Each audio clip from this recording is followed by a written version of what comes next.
नमस्कार सभी को। परीक्षा जंक्शन के इस प्लेटफॉर्म पे सभी का हार्दिक स्वागत है। तो वेरी गुड मॉर्निंग सभी बच्चों।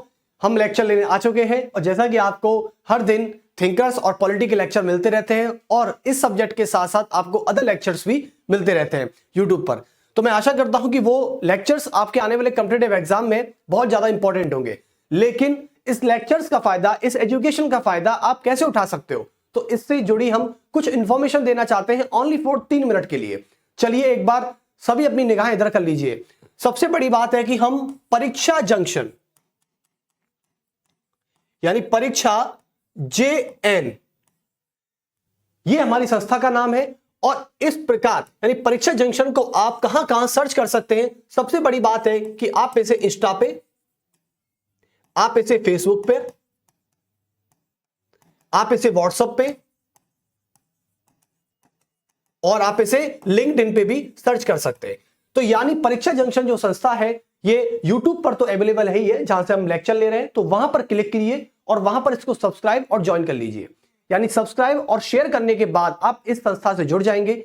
और यदि आप इंस्टा यूज करते हैं, फेसबुक यूज करते हैं, व्हाट्सएप यूज करते हैं और लिंक्डइन यूज करते हैं, तो वहां से भी इनसे जुड़ जाइए, क्योंकि वहां पर हम कई प्रकार की क्वेरीज डालते रहते हैं। और सबसे बड़ी बात, यदि आपको परीक्षा जंक्शन से जुड़ी कोई भी इंफॉर्मेशन चाहिए, एनी इंफॉर्मेशन, आपको किसी कंटेंट से रिलेटेड कोई इंफॉर्मेशन चाहिए, आपको एमसीक्यू से रिलेटेड कोई इंफॉर्मेशन चाहिए, आपको लेक्चर से रिगार्डिंग किसी इंफॉर्मेशन चाहिए, या आपको किसी फैकल्टी के बारे में जानना है, उनके कंटेंट के बारे में जानना है, तो आप इस इंक्वायरी नंबर पर कॉल कर सकते हैं। इंक्वायरी नंबर क्या है? हमारा इंक्वायरी नंबर है 7272824365। ये हमारा इंक्वायरी नंबर है 7272824365। इस इंक्वायरी नंबर पर कॉल करने के बाद आपका कॉल रिसीव होगा और हम आपके द्वारा डिमांड की गई इंफॉर्मेशन को आप तक पहुंचाएंगे। चलिए, तो परीक्षा JN को आप यूट्यूब पे भी सर्च कर सकते हैं। यूट्यूब, जहां पर हम आपको लेक्चर्स प्रोवाइड कराते हैं। चलिए, तो बहुत अच्छे। यानी इस संस्था के तरफ से हम आपको 100% फ्री एजुकेशन प्रोवाइड कराई जा रही है for all competitive exam in this India. यानी भारत में होने वाली सभी प्रतियोगी परीक्षाओं की तैयारी आपको बिल्कुल 100% मुफ्त एजुकेशन यानी मुफ्त शिक्षा के तहत कराई जा रही है। तो चलिए अब आगे चलते हैं लेक्चर की तरफ। लेकिन इस लेक्चर का फायदा तभी मिलेगा जब आप परीक्षा जंक्शन के इस सभी प्लेटफॉर्म से जुड़ेंगे। चलिए, तो आगे चलते हैं। और हां, एक और था टेलीग्राम। आप टेलीग्राम से भी जुड़ सकते हैं। और ये कहना थोड़ा नामुमकिन होगा, थोड़ा मुश्किल होगा, मैं आपसे ये कहूं कि आप किसी भी प्लेटफॉर्म का यूज नहीं करते हो, तो ये तो एक बेवकूफी भरा कदम है। आप सब इस टाइम पे सभी इंस्टा चलाते हैं, सभी फेसबुक चलाते हैं, सभी व्हाट्सएप चलाते हैं और सभी का लिंक्डइन आईडी आज ऑलमोस्ट लगभग 45% लिंक्डइन आईडी पर बैठे हुए हैं। और यूट्यूब तो सभी के पास होता है, इसकी तो जरूरत ही नहीं है, तो फोन में पहले से इंस्टॉल आता है, बस आपको सर्च करने की जरूरत है परीक्षा JN। चलिए, तो आगे बढ़ते हैं पॉलिटी के लेक्चर की तरफ। और कल हमारा जो तो कल हमने क्या किया था? कल हमने दल बदल विरोधी कानून के बारे में पढ़ रहे थे। और दल बदल विरोधी कानून में मुझे कुछ चेहरे याद आते हैं। हालांकि वो चेहरे आपको भी पता है, मुझे भी पता है कि जो कभी इधर जाते हैं तो कभी उधर जाते हैं, तो कभी ऊपर तो कभी नीचे, उनका कोई पता ही नहीं है वो कब कहां चले जाएं। तो ऐसे लोगों के लिए संविधान कैसे निपटता है? ऐसे लोगों से संविधान कैसे बात करता है? क्या उनको दंड देता है? क्या उनको जेल में डालता है? क्या फिर उनके साथ ऐसा व्यवहार करता है जैसे कि वो चुनाव ही नहीं लड़ेंगे? तो पहली बात तो वो कौन लोग हैं आप सभी को पता है, जिन्हें दल बदलू के नाम से जाना जाता है। मैं नाम नहीं लेना चाहता यहां से। और दूसरी बात, तो ऐसे लोगों के लिए हमारे संविधान में ऐसे क्या क्या प्रावधान किए गए, आज उनके बारे में जानने का प्रयास करते हैं। यानी वो भी कहीं ना कहीं इस बात का खौफ रहते हैं कि यदि हमने एंटी डिफेक्शन कर दिया तो कहीं संविधान हमें चुनाव लड़ने से अयोग्य घोषित ना कर दे, कहीं इलेक्शन कमीशन हमको नोटिस ना भेज दे कि आप चुनाव नहीं लड़ सकते 6 साल तक, या आने वाले लोकसभा या विधानसभा चुनावों तक आपको चुनावों के लिए अयोग्य घोषित किया जाता है। अब ये तो भैया कोर्ट के पास पावर है कि वो कितनी रेस्ट्रिक्शन लगाता है किसी भी नेता पर, क्योंकि आपको पता है कि कोर्ट से ऊपर तो कोई होता ही नहीं है। यदि संविधान की बात आती है तो कानून की बात आती है तो हाई कोर्ट और सुप्रीम कोर्ट से ऊपर कोई नहीं होता है। तो ऐसे ही कुछ हम प्रावधानों के बारे में आज पढ़ने वाले हैं। तो डालेंगे anti defection law part 2, Indian polity. और सबसे बड़ी बात मैं इस लेक्चर के स्टार्टिंग बता देने वाला हूं, एक अनाउंसमेंट है कि हम रेलवे आरआरबी को लेकर एक नया बैच ला रहे हैं। ये बहुत ही बड़ा अनाउंसमेंट है और मैं इसे हर लेक्चर के स्टार्टिंग में आपको जरूर बताऊंगा कि हम रेलवे आरआरबी, जो कि अप्रैल में पेपर है, हमारा अभी जनवरी चल रहा है, तो करीबन फरवरी और मार्च 2 महीने बिल्कुल एक्सप्रेस की तरह हमारा रेलवे आरआरबी एनटीपीसी का बैच चलेगा।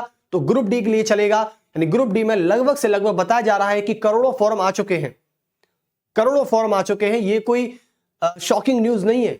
ये हमेशा होता है कि रेलवे भारत का एक ऐसा डिपार्टमेंट, एक ऐसा विभाग है जो टाटा के बाद दूसरे नंबर पर सबसे ज्यादा नौकरी देता है। रेलवे डिपार्टमेंट की बात करें तो टाटा, जो रतन टाटा जी की कंपनी है, उसके बाद दूसरा ऐसा डिपार्टमेंट है जो भारत के युवाओं को सबसे ज्यादा नौकरी देता है।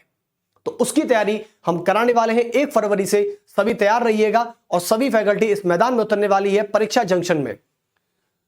तो इंडियन पॉलिटी की बात करते हैं आपसे। इंडियन पॉलिटी में हम चल रहे थे दल बदल विरोधी कानून। दल बदल विरोधी कानून, कभी आपके साथ ऐसा हुआ है क्या? मुझे एक चीज बताइएगा।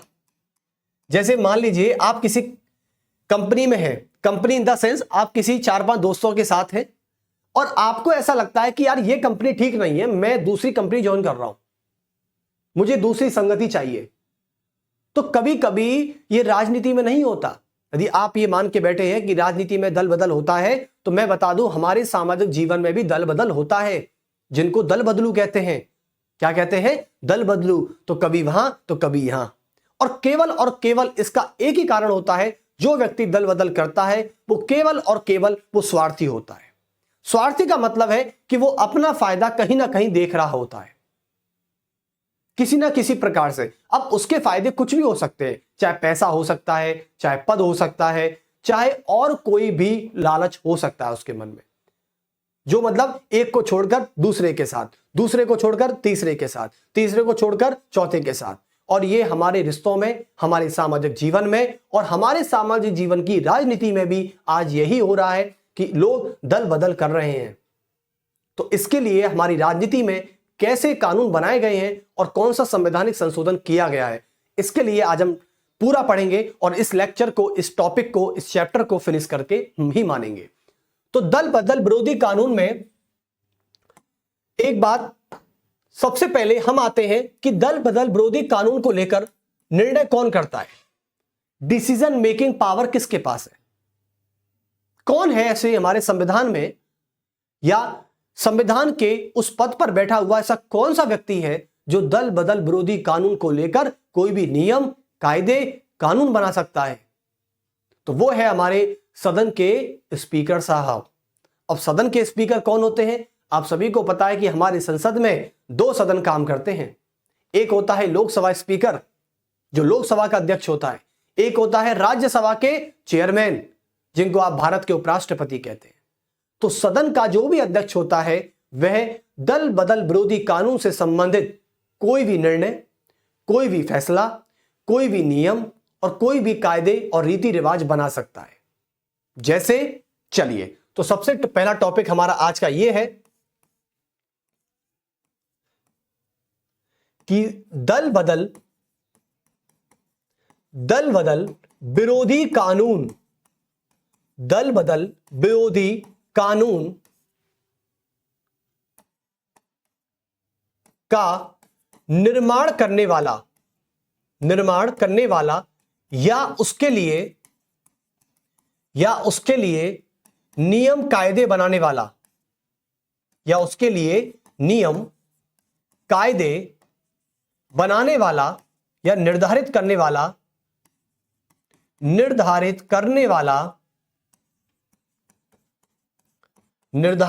वाला निर्देशित अधिकारी अच्छा, कुंभ का मेला कौन कौन देखने जा रहा है भाई, एक बार ये बता दें। आजकल तो ऐसा हो रहा है कि कुंभ के मेले में बहुत ज्यादा इंटरेस्ट लिया जा रहा है। देखो, इसका एक कारण है, आपको पता है कि पिछला कुंभ भी हुआ था और ये भी कुंभ हुआ है, हो रहा है, ऐसी बात नहीं है। जो हमारे हिंदू समुदाय, हिंदू धर्म के लिए एक पवित्र मेला कहा जाता है, जिसे कहते हैं कुंभ का मेला, उस कुंभ के मेले में आज इतने करोड़ों लोग आ रहे हैं, जितनी पाकिस्तान की पॉपुलेशन नहीं है उतने तो कुंभ के मेले में हमारे लोग वहां पे मौजूद हो रहे हैं। और हमारे छोड़िए, देश विदेशों से, आपको पता है भी एप्पल आईफोन की जो मालकिन है स्टीव जॉब्स की पत्नी अभी कुंभ में आई है साध्वी बनने, यानी वो केवल और केवल शांति की तलाश में आई है, जहां पर उन्हें शांति मिल सकती है। एक कहावत है कि लोग एप्पल के आईफोन खरीदकर अपना चैन सुख खो रहे हैं, और वहीं एप्पल की मालकिन कुंभ में आकर शांति की तलाश कर रही है। तो वो कुंभ की बात है, कुंभ तो है ही हमारा संस्कृति और धरोहर, तो उसमें इतने लोग आ चुके हैं कि इतने तो पाकिस्तान की जनसंख्या नहीं है। और पाकिस्तान हमको किस बात की धमकी देता है? परमाणु बम। अरे सबसे बड़ा परमाणु तो हमारे यहां बैठा है भाई साहब। यदि कुंभ के मेले की भीड़ थोड़ी सी पाकिस्तान की तरफ मुड़ जाए तो समझिए पाकिस्तान का क्या हाल होगा। खैर, तो निर्देशित अधिकारी की बात करें, देखो कुंभ इसलिए भी प्रसिद्ध हो रहा है क्योंकि कुंभ, इससे पहले जो कुंभ हुआ था उस समय सोशल मीडिया का इतना चलन नहीं था, रील्स नहीं चलती थी, लोग सोशल मीडिया पर अवेलेबल नहीं थे। तो इसलिए अब कहीं पर आपके घर के अलावा कहीं भी कोई बाहर प्रोग्राम हो रहा है, उसके बारे में या तो आपको तभी पता चल सकता है जब आप वहां पर जाकर देखते हैं, या फिर तभी पता चल सकता है जब आपके पास सोशल मीडिया प्लेटफॉर्म है। आज सोशल मीडिया ने कुंभ के मेले को इतना प्रसिद्ध कर दिया है, पहले तो था ही, लेकिन आज हमारा कुंभ का मेला बहुत ज्यादा प्रसिद्ध हो गया है, जिसमें हमारे यूपी के मुख्यमंत्री योगी आदित्यनाथ आध्यात्मिक डुबकी लगा रहे हैं, आनंद ले रहे हैं कुंभ के मेले का, उस संस्कृति का। तो दल बदल विरोधी कानून को निर्देशित करने के जो अधिकारी होते हैं, अब बात करते हैं स्पीकर की। तो यहां पर केवल और आप केवल यह लिखिएगा कि दल बदल विरोधी कानून, दल बदल विरोधी कानून, विरोधी कानून से संबंधित नियम बनाने का अधिकार, नियम बनाने का अंतिम शक्ति, नियम बनाने की अंतिम शक्ति, अंतिम शक्ति सदन के स्पीकर के पास होती है, सदन के स्पीकर के पास होती है, और वही इसका अंतिम निर्णय करता है।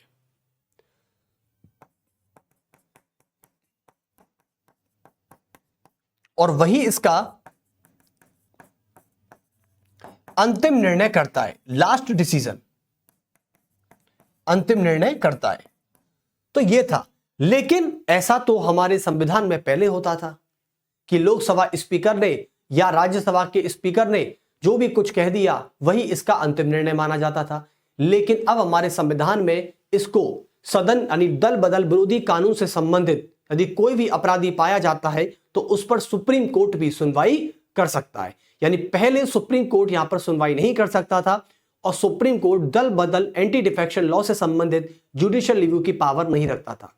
लेकिन सुप्रीम कोर्ट ने पाया और हाई कोर्ट ने पाया कि यह हमारे जुरिडिक्शन में आता है, इसलिए हम एंटी डिफेक्शन लॉ से संबंधित जितने भी रूल्स और रेगुलेशन होते हैं और उनकी हियरिंग होती है हम वो कर सकते हैं। तो आज अंतिम फैसला कहा जाए तो सुप्रीम कोर्ट या हमारी इंडिया की जुडिशरी का होता है। तो चलिए इस बात को भी लिख सकते हैं कि आज वर्तमान में सुप्रीम कोर्ट और राज्यों की हाई कोर्ट, सुप्रीम कोर्ट एवं हाई कोर्ट्स, सुप्रीम कोर्ट एवं हाई कोर्ट्स दल बदल विरोधी कानून पर, दल बदल विरोधी कानून पर, विरोधी कानून पर स्वयं का अंतिम फैसला सुना सकती हैं, स्वयं का अंतिम फैसला सुना सकती हैं। अंतिम फैसला सुना सकती हैं।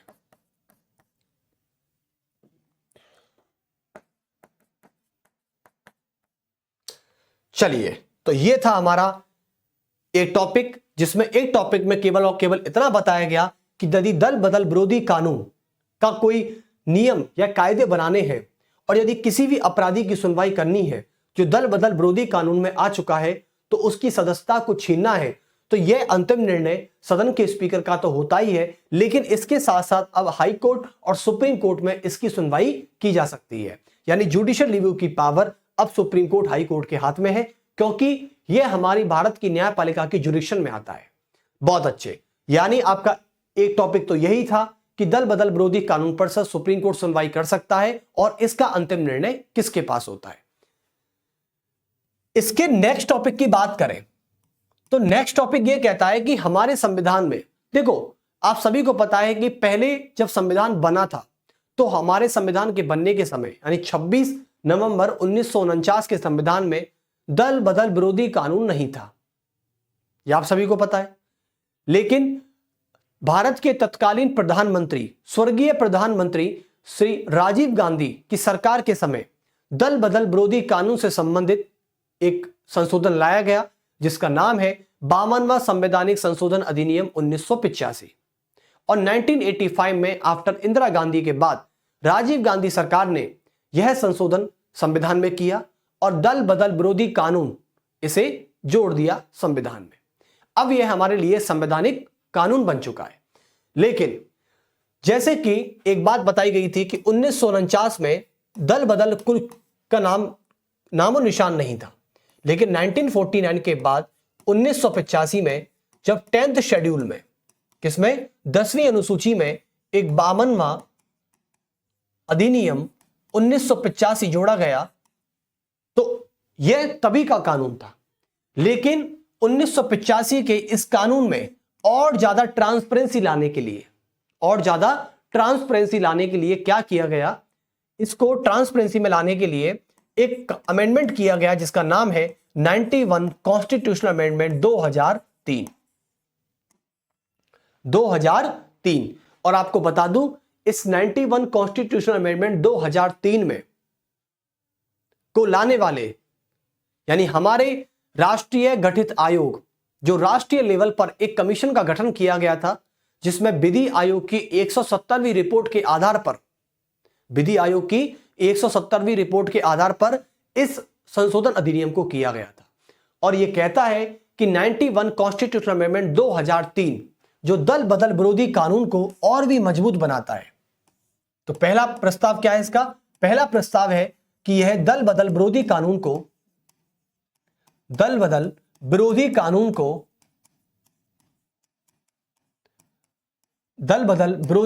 को यह पारदर्शी यानी ट्रांसपेरेंसी, पारदर्शी एवं और अधिक मजबूत बनाता है, इसको स्ट्रांग बनाता है, मजबूत बनाता है। भाई यदि दल बदल विरोधी कानून कमजोर हो भी गया तो यह कोई फायदे का सौदा नहीं है। आप सोच रहे हैं कि सर यदि इसको मजबूत भी कर दिया तो क्या होगा, लोग तो फिर भी अदलू बदलू करेंगे, नहीं करेंगे। यानी देखो, बुरे काम दुनिया में सारे होते हैं, बुरे काम होते हैं। हम ये नहीं कह सकते कि हमारा देश या दुनिया का ऐसा कोई भी देश जहां क्राइम नहीं होता, क्राइम होते हैं। आप चाहे कितने भी कानून बना लीजिए, आप चाहे कितना भी ऐसा कानून बना लीजिए कि भाई सीधे मौत की सजा हो, फिर भी अपराध तो होते ही हैं। यह तो हर देश की और हर क्षेत्र की नेचर होती है। आप कहेंगे सर यदि आज 91 अमेंडमेंट हो चुका है 2003 में, जब अटल बिहारी वाजपेयी की सरकार थी, तो जब ये मजबूत बना दिया है, लेकिन फिर भी लोग आज अदली बदला करते हैं, अदलू बदलू करते हैं, कभी इधर तो कभी उधर हो जाते हैं। अरे होने वाले तो भाई देखो, जिस व्यक्ति की जैसी नेचर है उसके लिए तो तुम कुछ भी कर लो, वो तो वैसा ही रहेगा, उसे किस बात का डर। जब कोई अपराधी अपराध करता है, जब कोई व्यक्ति अपराध करता है तो उसे पता होता है कि मेरे साथ क्या होगा, लेकिन फिर भी वह जानते हुए भी अपराध कर बैठता है। आप सुन रहे हैं मेरी बात क्या कह रहा हूं मैं? तो इसलिए ऐसे लोगों के लिए तो ना कोई कानून है और ना ही कोई हमारे यहां पर रिवाज है। उनकी जैसी नेचर वो कहते ना कि इंसान की नेचर उसकी परवरिश में होती है, और परवरिश धीरे धीरे उसके अंदर होने वाले स्वार्थ को जगा देती है। हर व्यक्ति जन्म से स्वार्थी होता है। यह बात हमारे बहुत बड़े विचारक थॉमस हॉब्स ने कही थी कि हर व्यक्ति जन्म से, जब वो अपनी मां के पेट से जन्म लेता है, इस दुनिया में आता है, तब से वो व्यक्ति हमेशा स्वार्थी होता है। आपने देखा नहीं है कि 1 महीने का बच्चा अपने खिलौने को पाने के लिए रोना स्टार्ट कर देता है, तो उसे पता होता है कि रोने से खिलौना मिल जाएगा। उसे ये बात पता होती है कि मैं रोऊंगा, मां के सामने इमोशनल हो जाऊंगा, तो मां ये खिलौना दिला देगी मुझे। वो जानता है, वो ये तरकीब जानता है। तो इसलिए हर बच्चा या जब वो दुनिया में आता है वो स्वार्थी होता है, लेकिन अब वह अपने स्वार्थ के लिए किस हद तक गिर सकता है, यह उस पर डिपेंड करेगा कि उसकी नेचर कैसी है। समझ गए ना आप? यानी मैं यही समझाने का प्रयास कर रहा हूं। तो अब मैं यदि आपको कोई भी ऐसी चीज पढ़ाता हूं कि भाई कानून बनाया गया, इसे मजबूत बनाया गया, तो आप ये मत किया करें कि सर नहीं अपराध तो फिर भी हो रहे। अरे अपराध तो होंगे ही होंगे, अपराध को कौन रोकने वाला है? सऊदी अरब में आपको पता है कि बलात्कार करने पर, बलात्कार जैसे घृणित अपराध करने पर वहां पे सजा केवल मौत होती है, लेकिन बलात्कार तो फिर भी होते हैं। अब बताइए, सऊदी अरब दुनिया का सबसे सुरक्षित शहर कहा जाता है, लेकिन वहां पे भी अपराध करने वालों की संख्या 2 से 3% है, जो डरते नहीं है, करते हैं। उन्हें पता है कि क्या होगा हमारे साथ, अगले दिन अगले घंटे में गोली से मार के खत्म कर दिया जाएगा हमको। वहां पे ये कानून है, लेकिन फिर भी लोग अपराध करते हैं। तो अपराध तो इस दुनिया में, एक कहते हैं ना, जहां सुख है वहां दुख है। जहां लोग अच्छे लोग भी हैं तो वहां बुरे लोग भी हैं। हर तरीके का 2 पहलू होते हैं। तो चलिए, तो पहली बात तो इस कानून को अधिक पारदर्शी और अधिक मजबूत बनाया गया। दूसरी बात करते हैं हम,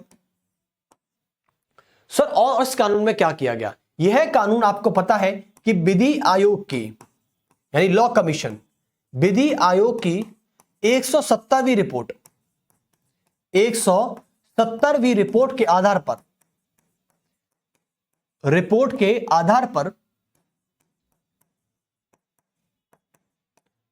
पर इसे तैयार किया गया,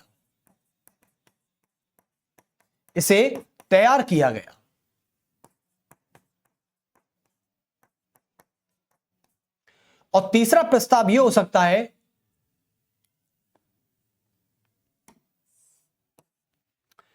कि इसमें यह भी चीज डाली गई थी कि जो 91 अमेंडमेंट था वो केवल और केवल इसके लिए लाया गया था, और यही कारण था कि 91 कॉन्स्टिट्यूशनल अमेंडमेंट 2003 कहता है कि इसमें जो भी मंत्री या सदन का जो भी सदस्य है, यानी मेंबर, संसद का जो भी सदस्य है, यदि दल बदलू करता है तो उसे मंत्री पद और संसद की सदस्यता से अयोग्य माना जाएगा। तो इसलिए इसमें कहा गया था कि जो भी मंत्री या सदस्य दल बदलू करता है तो उसे उस पद के लिए अयोग्य माना जाएगा।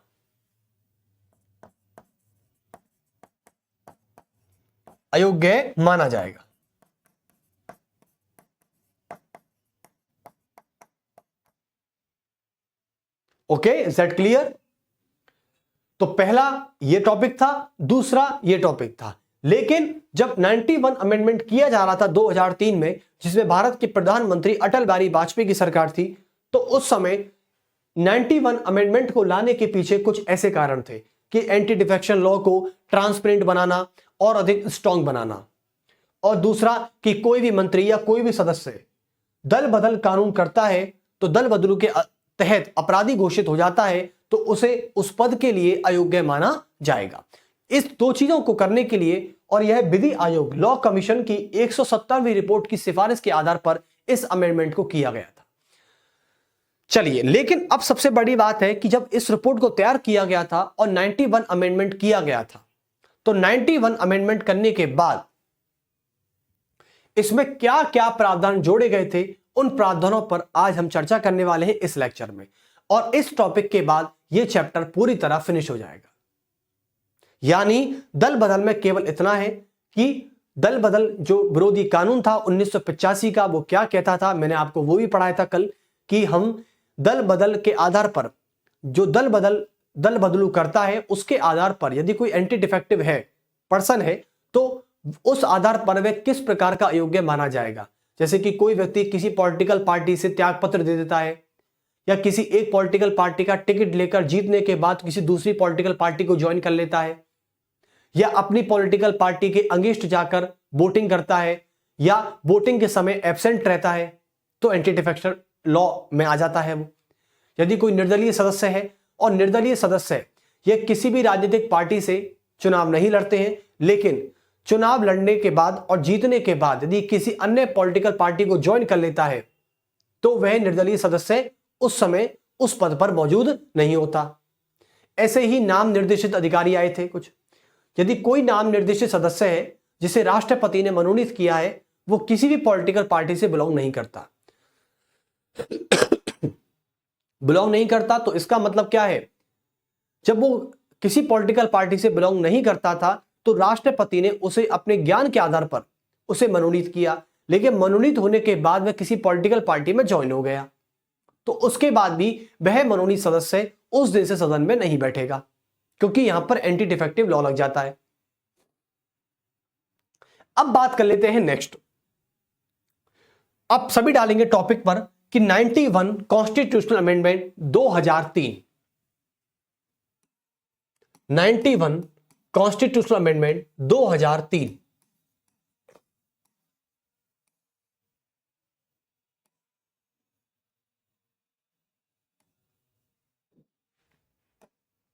देखिए। तो अब यह कानून, इसमें क्या क्या प्रावधान थे, तो अब इसमें हम प्रोविजंस पढ़ने वाले हैं। क्या पढ़ने वाले हैं? प्रोविजंस।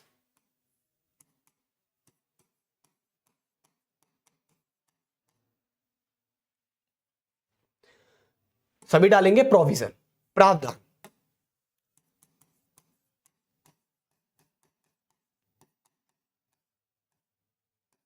प्रावधान।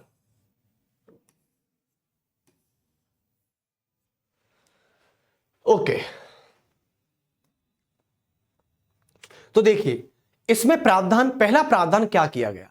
अच्छा, आप सभी को पता है, आपने आर्टिकल 75 के बारे में पढ़ाई है और मैंने पढ़ाया भी है लेक्चर में। आप मेरे YouTube पर जितने भी प्रीवियस लेक्चर हैं आप उनको देख सकते हैं। तो पहला है हमारा 75, यानी आर्टिकल 75।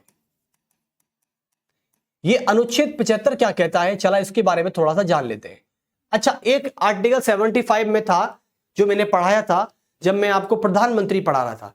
तो प्राइम मिनिस्टर में आर्टिकल 75 यह भी कहता है कि प्रधानमंत्री यानी भारत का राष्ट्रपति एक प्रधानमंत्री की नियुक्ति करेगा। तो इसमें आर्टिकल 75 में एक प्रधानमंत्री की नियुक्ति भी कही गई है। यानी आर्टिकल 75 कहता है कि राष्ट्रपति यानी भारत का राष्ट्रपति प्रधानमंत्री की नियुक्ति करेगा, प्रधानमंत्री की नियुक्ति करेगा। एक तो इसमें यह बात बोली गई है आर्टिकल 75 में, एवं मंत्रिमंडल की नियुक्ति करेगा, एवं मंत्रिमंडल की नियुक्ति करेगा। यह बात कही गई आर्टिकल 75 में कि भारत का राष्ट्रपति लोकसभा के चुनावों के बाद बहुमत प्राप्त दल के नेता को और उसके सबसे बड़े मुखिया को प्रधानमंत्री नियुक्त करता है और उसी प्रधानमंत्री की सिफारिश पर अन्य मंत्रिमंडलों की भी नियुक्ति करता है। लेकिन आर्टिकल 75 यह कहने के साथ एक स्टेटमेंट और कहता है जो 91 कॉन्स्टिट्यूशनल अमेंडमेंट 2003 में आता है सीधा सीधा। और वो क्या कहता है?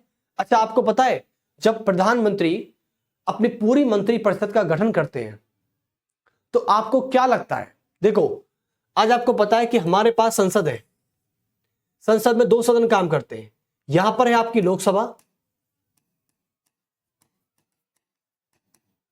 ओके, और यहां पर है आपकी राज्यसभा। अच्छा, लोकसभा की बात करें तो लोकसभा में अभी जो है मौजूद लोगों की संख्या है 543। कितनी है? 543। 543 में से एक व्यक्ति तो है पीएम। तो क्या बाकी के सारे मंत्री हैं? भाई 543 जो लोग हैं लोकसभा के, और उसमें से जो सीटें हैं वो कितनी हैं? 240। तो बीजेपी की सीट है। चलिए ऐसा करिए, 240 ना मान के इसे आप 303 कर लीजिए, क्योंकि अब 303 हो चुकी है, क्योंकि एनडीए का भी समर्थन मिल चुका है। किसको? बीजेपी को। तो 303 सीटें हैं, ठीक है। उसमें से मान लो कुछ लोग अपोजिशन में, जो 543 में से 303 को हटा दूं और बाकी के जो लोग हैं वो आते हैं अपोजिशन में, यानी विपक्षी दल में, तो उनकी तो बात ही नहीं करते हम। क्यों? क्योंकि उनकी सरकार काम नहीं कर रही है। भारत में सरकार काम कर रही है 303 वाली बीजेपी पार्टी की। किसकी? बीजेपी पार्टी की 303 वाली सीटें सरकार काम कर रही है, जिसे आप केंद्र सरकार बोलते हैं, नरेंद्र मोदी जी के नेतृत्व में। तो 303 में से एक व्यक्ति तो है नरेंद्र मोदी जी, यानी वो तो हो गए पीएम। अब 303 में से बचे 302 लोग। तो क्या 302 लोग मंत्री की मंत्री हैं सारे? नहीं। याद रखना, कोई भी सरकार जो होती है, कोई भी पॉलिटिकल पार्टी, जैसे कि बात करता हूं बीजेपी की, अभी बीजेपी है इसलिए बीजेपी की बात करेंगे। तो बीजेपी की सरकार काम कर रही है भारत में। बीजेपी की बात करें तो टोटल है, यहां पर है लोकसभा में 543 लोग, ये टोटल मेंबर है। क्या है? Total member 543। लेकिन 543 में से जो 303 लोग हैं, कितने? 303 जो लोग हैं वो हैं बीजेपी के। किसके हैं? बीजेपी के। और बाकी के जो बचे लोग हैं वो आते हैं अपोजिशन में। माइनस कर देंगे तो बचेंगे कितने? यहां पर आएंगे अपोजिशन। ये आपकी है अपोजिशन पार्टियां, अपोजिशन पार्टीज। 543 माइनस 303 तो बचेगा कितना? यानी उस पे आधार पर देखेंगे अपोजिशन पार्टीज। लेकिन 303 जो लोग हैं वो बीजेपी के। अब बीजेपी की बात करें तो यहां पर 3 प्रकार की कैटेगरी बनती है। पहला है प्रधानमंत्री, जो एक व्यक्ति क्या बनेगा? प्रधानमंत्री बनेगा। बाकी के जो लोग होते हैं उनमें से कुछ बनते हैं मंत्री। क्या कहते हैं? मंत्री परिषद। मंत्री परिषद। और बाकी के जो लोग होते हैं वो होते हैं संसद के सदस्य। यानी पार्टी के सदस्य तो होते ही होते हैं, लेकिन पार्टी के सदस्य होने के साथ साथ वह पार्लियामेंट के भी सदस्य होते हैं। तो ये होते हैं संसद के सदस्य, संसद एवं पॉलिटिकल पार्टीज, राजनीतिक दल। समझे? तो एक हो गए प्रधानमंत्री। अब मंत्री परिषद की संख्या कितनी होगी? क्या प्रधानमंत्री नरेंद्र मोदी सभी को मंत्री बना सकते हैं कि बन जाओ सारे के सारे मंत्री? तो फिर तो सदस्य कोई रहा ही नहीं। आज हमारी सरकार में, केंद्र सरकार में, बीजेपी गवर्नमेंट में यदि एक प्रधानमंत्री है तो मंत्री परिषदों की संख्या कितनी होगी और सदस्यों की संख्या कितनी होगी? इस बात का निर्धारण 91 कॉन्स्टिट्यूशनल अमेंडमेंट 2003 में किया गया है। और ये कैसे करता है? चलिए, ये पूरी गणित है, इसको समझने के लिए थोड़ा सा कॉमन सेंस लगाना होगा आपको। इससे रट्टाफिकेशन से काम नहीं चलेगा। तो मंत्री परिषद की संख्या कितनी होगी? क्या वो सभी सदस्यों को मंत्री बना सकते हैं? और बना सकते हैं तो क्यों बना सकते हैं और क्यों नहीं बना सकते? इसके पीछे कारण है।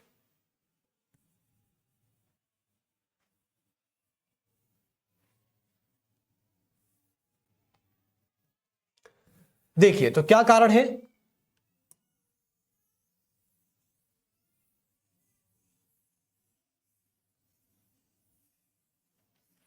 ओके, तो सबसे पहले कही गई है इसमें कि लोकसभा के चुनावों के बाद, लोकसभा के चुनावों के बाद, जैसे लोकसभा के चुनाव हो गए, लोकसभा के चुनावों के बाद बहुमत यानी स्पेशल मेजॉरिटी में आने वाला कोई भी पॉलिटिकल पार्टीज का सबसे बड़ा मुखिया जब प्रधानमंत्री बनता है तो प्रधानमंत्री की सिफारिश पर ही मंत्री परिषद की नियुक्ति होती है। और उस मंत्री परिषद में कितने लोग होंगे, यह बात एक हमारे संविधान में 91 कॉन्स्टिट्यूशनल अमेंडमेंट 2003 के तहत इस बात का प्रावधान किया गया है कि लोकसभा के चुनावों के बाद मंत्री परिषद की संख्या मंत्री परिषद की संख्या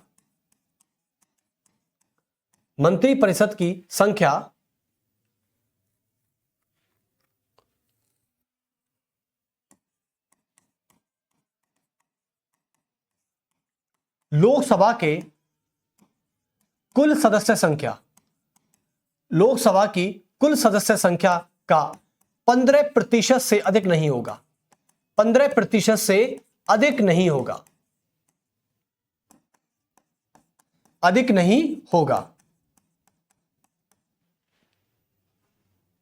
यानी आज हमारे लोकसभा में 543 लोग हैं, तो 543 का 15% में निकालूं तो लगभग बनता है मेरे पास 81 या ऑलमोस्ट बन जाता है 82।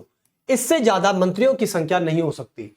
ये प्रधानमंत्री को छोड़कर है, यानी एक तो होते हैं प्रधानमंत्री, बचे कितने मंत्री, और बाकी के होते हैं सदस्य। बाकी के कौन होते हैं? सदस्य, जो केवल पॉलिटिकल पार्टी के और संसद के मेंबर होते हैं। उनके पास कोई भी जैसा मंत्री पद नहीं होता है।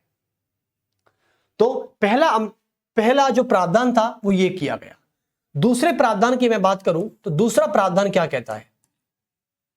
दूसरा प्रावधान कहता है आर्टिकल 164 में, जो कि राज्य विधानमंडलों के लिए काम करता है, स्टेट लेजिस्लेटिव असेंबली के लिए काम करता है। आर्टिकल 164 में कहा गया है कि राज्य विधानसभा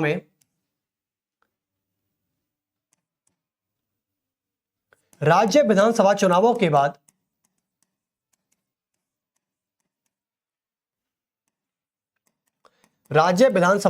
के बाद मंत्रिपरिषद की संख्या, यानी मुख्यमंत्री अपनी मंत्रिपरिषद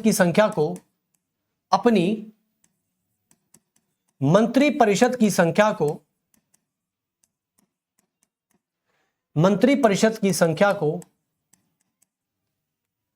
विधानसभा की टोटल सीटों का विधानसभा की कुल सीटों का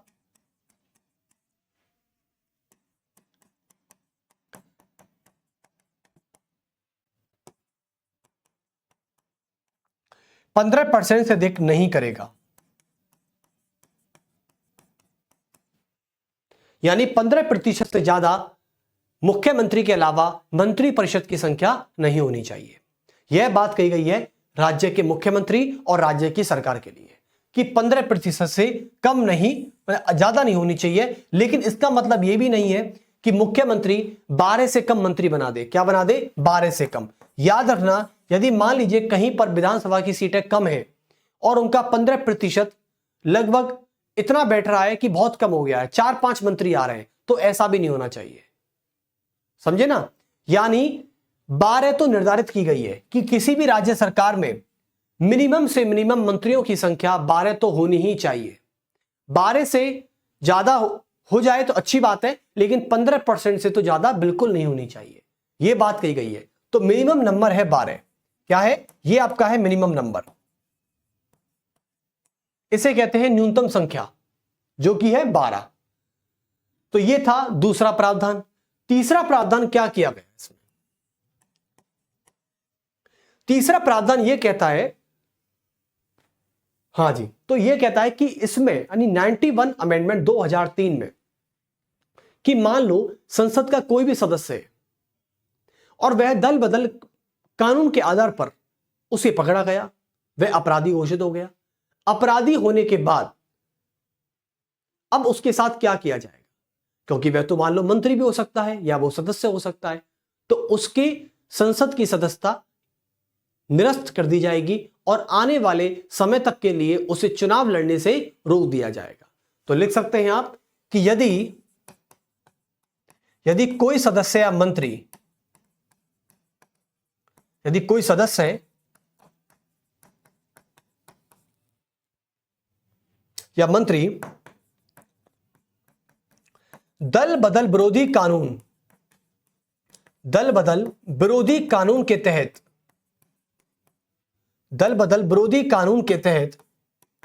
अपराधी है तो संसद की सदस्यता क्या हो जाएगी, निरस्त हो जाएगी।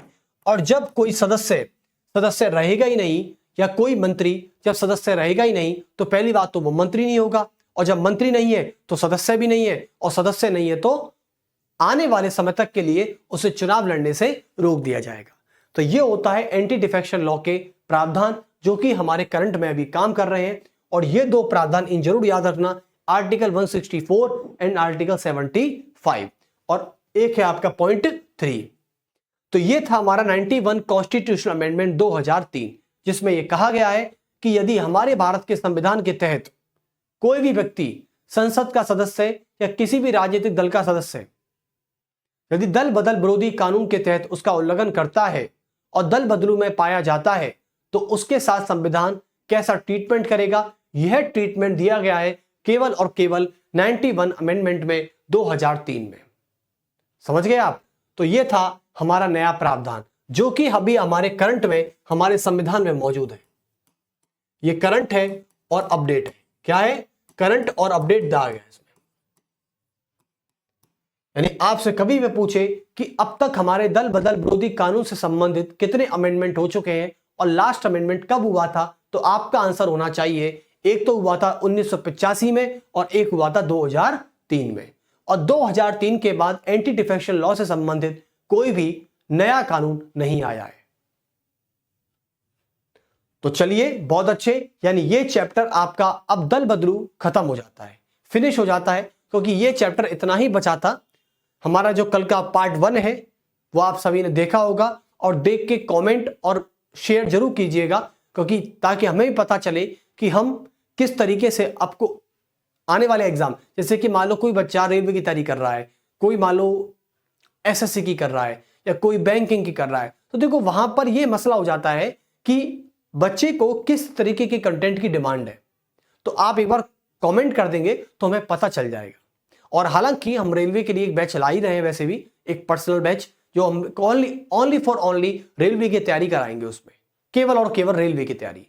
तो ऐसा माना जाता है। चलिए, अच्छी बात है। तो फिर हम आने वाले समय में अनाउंसमेंट भी करने वाले हैं, और उसमें कंटेंट, पीवाईक्यू, लेक्चर, सारी चीज आपको लाइव प्लस रिकॉर्ड अवेलेबल मिलेगी परीक्षा जेएन पर। तो चलिए, फिर मिलते हैं आपसे। ये चैप्टर फिनिश हो चुका है, लेकिन पॉलिटी के एक नए चैप्टर की तरफ जब आगे बढ़ेंगे अब आपसे, तब आपसे बात करेंगे।